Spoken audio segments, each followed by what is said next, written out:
Saa moja jioni majira ya Afrika Mashariki. Hujambo na karibu kwenye Mwanga wa Bedsitter, kituo kinachoaminika zaidi. Jina langu ni Maureen Simiyu. Na jina langu ni Emmanuel Kirui. Na baadhi ya taarifa tulizokuandalia ni kwamba Rais William Ruto amteua mwenyekiti mpya wa wajumbe wa Tume ya Uwiano na Ushirikiano wa Kitaifa. Na kesi ya wasilisho mahakamani kusitisha kazi kwa Waziri Opiyo Wandayi.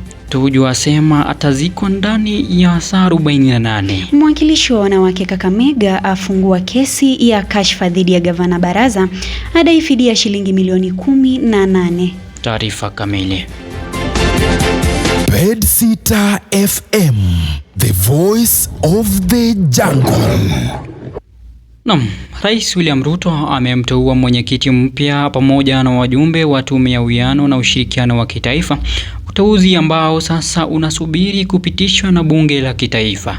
Na mkuu wa utumishi wa umma Felix Kosgei alitangaza Ijumaa kuwa Rais Ruto amempendekeza Askofu Kefa Namwea Omae kuwa mwenyekiti wa tume hiyo.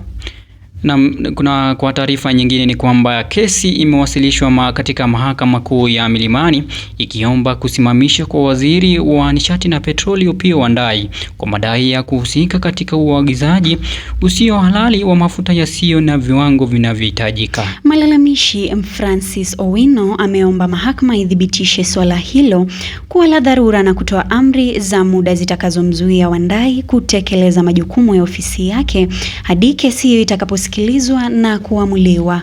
Aidha, ombi hilo linaomba mahakama itoe amri mbadala zitakazomzuia waziri huyo kufanya au kutekeleza maamuzi yoyote yanayohusiana na ununuzi, uagizaji, utoaji wa leseni au idhini za udhibiti katika sekta ya petroli wakati kesi hiyo ikiendelea kusikilizwa. Na kwingineko, aliyekuwa waziri wa zamani wa baraza la mawaziri Raphael Tuju ametangaza kuwa angependa azikwe ndani ya saa 48 endapo atafariki dunia, hasa ikiwa kifo hicho kitatokea akiwa mikononi mwa maafisa wa serikali. Akizungumza katika mkutano wa waandishi wa habari mapema leo hii, Tuju alisema tayari amewasilisha matakwa hayo kwa familia yake, akisisitiza kuwa hata kiserikali ihusike kwa namna yoyote katika mipango ya mazishi yake.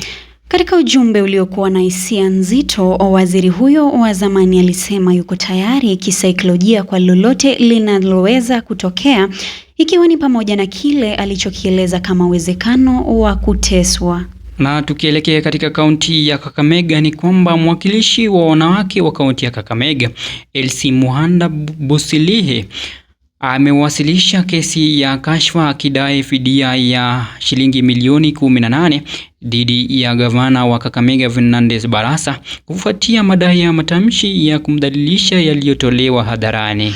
Katika kesi iliyowasilishwa katika mahakama za Milimani, Muhanda anamshutumu gavana huyo kwa kutoa kauli zinazomwonyesha kama mlevi na kuhoji uwezo wake wa kushika wadhifa wa umma. Kupitia kwa wakili wake Danstan Omari, mbunge huyo anaomba mahakama itoe amri za dharura za kumzuia Barasa kurudia au kuchapisha tena matamshi hayo ambayo anasema ni ya uongo, yenye nia mbaya na yanayoharibu sifa yake.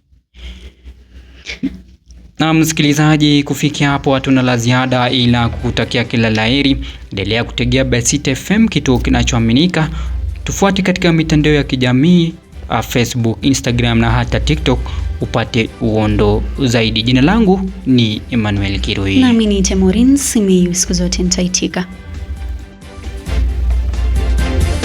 Bedsitter FM, the voice of the jungle.